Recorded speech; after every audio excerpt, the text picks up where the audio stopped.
Hi, it's Juliet from WTI. Do you have an anxious dog? I do. We got our dog from the street and she has some anxiety issues. For instance, this week our other dog is gone and she's been really sad.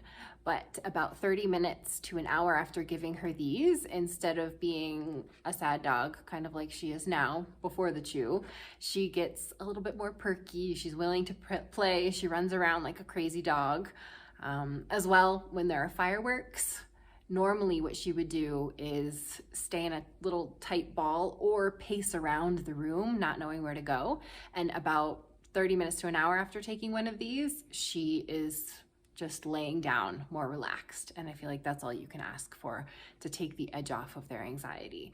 So they smell okay, they smell like bacon. Maybe is more than happy to eat them on any occasion. And they work to calm her down, take the edge off. Like I said, it's not magic, but they really do work. And that's my point of view.